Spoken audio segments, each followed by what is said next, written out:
berkantor di KN 17 Agustus 2028, betul Pak?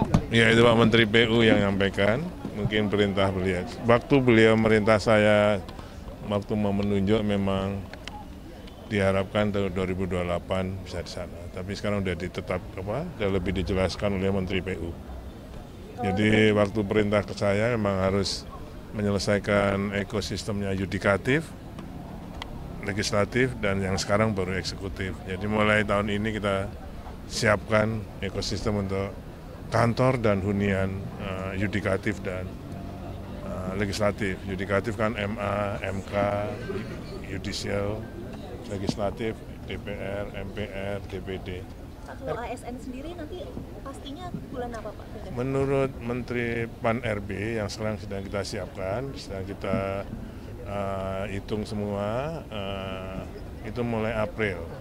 Karena sebenarnya Januari, tapi kan Maret Lebaran, ada Lebaran, jadi mungkin dihitung itu.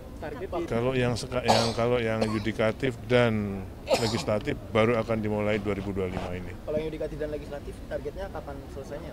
Ya kalau dimulai dari 25 ini paling 27 selesai. Berarti karena ingin mengincar menjadi ibu kota politik pada 2028 ini, yang ingin diselesaikan memang yang tidaknya karena ini apa? Prof. Amin. Ya. Apa?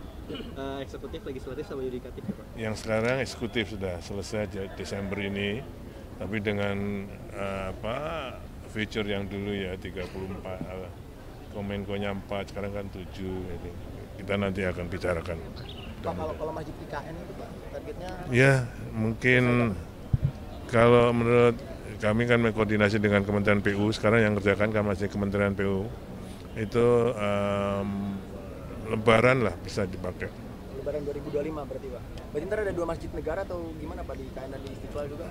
Wah, saya nggak ngerti itu. Kalau Presiden udah ada rencana belum Pak ke IKN?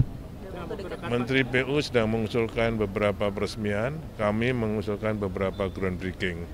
Nah, untuk itu mungkin nanti istana yang akan menjadwalkan. Di bulan ini atau bulan depan? Untuk kunjungannya Pak, usulannya itu di bulan kalau Desember? Akhir Desember atau awal Januari. Kalau pendanaannya Pak selama ini memang berarti kalau kawasan inti termasuk legislatif itu masih dari APBN ya Pak? Dengan Ya, yang dari 2020? ya kan kantor-kantor pemerintah. Ya. Persentase dari kawasan inti pusat pemerintahan sudah sejauh mana sih Pak? Oh, kalau yang Kemenko, kemudian Bank Indonesia, kemudian Kementerian PUPR, semua sudah hampir selesai, sudah 90-an selesai. Desember ini selesai semua. Furniture sudah mulai masuk. Oke? Terima kasih. Makasih Prof. Kasih. Karena itu saya ucapkan terima kasih dengan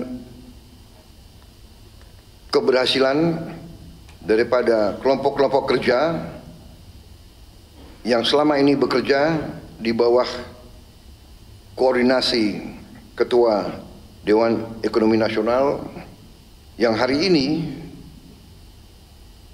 menyelenggarakan peluncuran katalog elektronik versi 6.0. Ini adalah upaya untuk meningkatkan transparansi, efisiensi, kecepatan. Seluruh transaksi semua kementerian, lembaga, dan pemerintah daerah wajib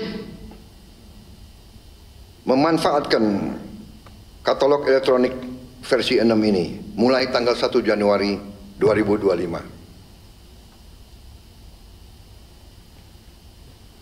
Katalog ini versi 6 diharapkan dapat mengurangi 20-30% biaya pengadaan, menurunkan biaya administrasi sampai dengan 40% sampai 50%. Saudara-saudara sekalian, dalam penilaian terhadap ekonomi kita ada suatu tolok ukur yang disebut ICOR, ICOR, Incremental Capital Output Ratio. ICOR kita dinilai angkanya 6. ICOR beberapa tetangga kita, ICOR-nya 4 atau 5. Artinya kita dinilai lebih tidak efisien dari beberapa ekonomi tetangga kita. Bahkan tidak efisiennya itu dinilai 30%. Diharapkan dengan penggunaan e-katalog ini, efisiensi ini dapat kita kurangi. Karena itu saya ucapkan terima kasih sekali lagi kepada semua unsur. Marilah kita wujudkan pemerintah yang bersih melalui semua upaya.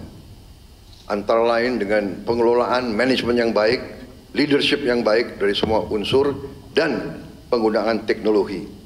Tentunya di ujungnya kita harus berani tegakkan hukum. Demikian saudara-saudara sekalian, hal-hal yang ingin saya sampaikan setelah saya pelajari angka-angka, setelah saya mengadakan pertemuan dengan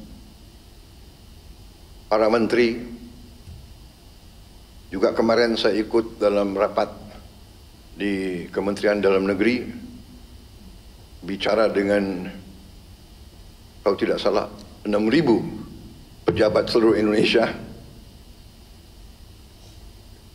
Ternyata kita dapat ambil kesimpulan sebetulnya Indonesia ini ekonomi kita kuat.